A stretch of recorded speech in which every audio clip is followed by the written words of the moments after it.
কালকে আমরা দেখেছিলাম ভারত বনাম পাকিস্তানের মধ্যে ম্যাচে পাকিস্তান পুরো জেতা ম্যাচটা হেরেছিল, আজকে বাংলাদেশ হারলো সাউথ আফ্রিকার বিরুদ্ধে। মানে একটা হাড্ডাহাড্ডি ম্যাচ হলো ঠিকই, পুরো জেতা ম্যাচটা বাংলাদেশ হেরে গেল, 4 রানে হেরে গেল, 4 রানে জিতলো সাউথ আফ্রিকা। গতকালকে 6 রানে জিতেছিল ভারত। মানে কি আর বলবো, পুরো একদম হাতে ছিল বাংলাদেশের কাছে ম্যাচটা, পুরো আর খেলতে পারলো না। তাওহিদ হৃদয়ের আউটটা ওইখান থেকে আর কি ম্যাচটা ঘোরা শুরু হলো। তারপর মাহমুদুল্লাহ মারলো, ভাবলাম 6 হয়ে যাবে, তারপর দেখলাম ক্যাচ। লাস্টে 1 বলে 6 রান বাকি ছিল, ওটা যদি রিশাদ হোসেন মারতো তাও একটা চান্স ছিল। আর কেশব মহারাজ কিন্তু বল করছিল, কেশব মহারাজ খুব ভালো বল করেছে, 3 উইকেট নিয়ে নিয়েছে। আর আজকে বাংলাদেশের জন্য খারাপ লাগছে, একমাত্র বাংলাদেশের ব্যাটিংয়ের জন্য আজকের ম্যাচটা হারলো। জেতা ম্যাচ হারলো একমাত্র বাংলাদেশের ব্যাটিংয়ের জন্য। বাংলাদেশের বোলিং খুব ভালো হয়েছে, তাসকিন আহমেদ খুব ভালো বল করেছে আজকের ম্যাচে, 3 উইকেট নিয়েছে, 18 রান দিয়ে 4 ওভার বল করে। তানজিম হাসান সাকিব প্রথম দিক দিয়ে চাপে রেখেছে। আবার ডেভিড মিলার আর হেনরি ক্লাসেন এরা দুজনে 79 বলে 79 রানের পার্টনারশিপ করেছিল এই স্লো উইকেটে। এই স্লো উইকেটে ম্যাচ দেখে মজা আসে না ঠিকই, কিন্তু লাস্ট ওভারে 6 বলে 11 রান বাকি ছিল, সেখানে যদি রান নিয়েও ঠিকঠাক খেলতে পারতো ম্যাচ বেরিয়ে যেত। সেটাও পারেনি বাংলাদেশ 4 রানে হেরেছে। তাই বলে যে সুপার 8-এ যেতে পারবে না এটা না, সুপার 8-এ হয়তো যেতে পারবে, এর পরের ম্যাচগুলোকে জিততে হবে। এর পরের ম্যাচগুলো যদি হেরে যায় তাহলে আবার চাপ।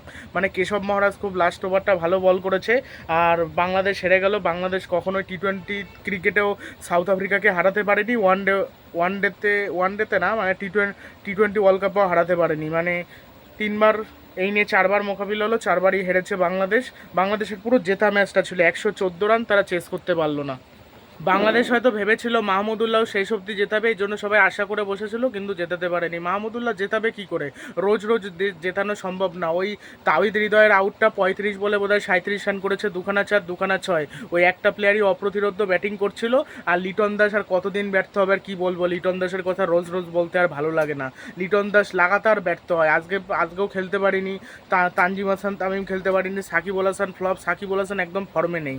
আজকে 1 ওভার বোলিং করেছে বাট ফর্মেই নেই। তারপর মানে লাস্ট ওভারটায় প্রথমে হোয়াইট বল হলো, তারপর 1 রান, তারপর 2 রান, তারপর উইকেট, তারপর 1 রান, তারপর উইকেট, তারপর আবার 1 রান। ভালো বল করেছে কেশব মহারাজ লাস্ট ওভারটা। বাংলাদেশ হেরে গেল, পুরো জেতা ম্যাচটা হারলো।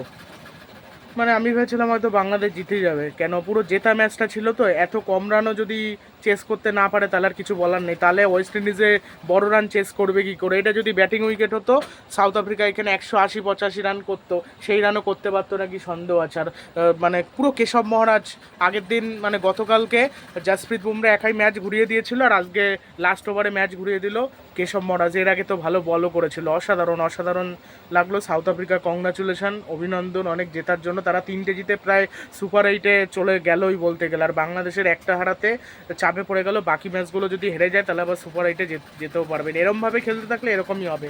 বোলিং যথেষ্ট ভালো হয়েছে, 34 বলে 37 রান করেছে মাহমুদুল্লাহ, 27 বলে 20-তে আউট হয়েছে, 23 বলে 14। আর শান্তর কথা আর কি বলবো, পুরো লর্ড শান্ত, জঘন্য, পুরো জঘন্য।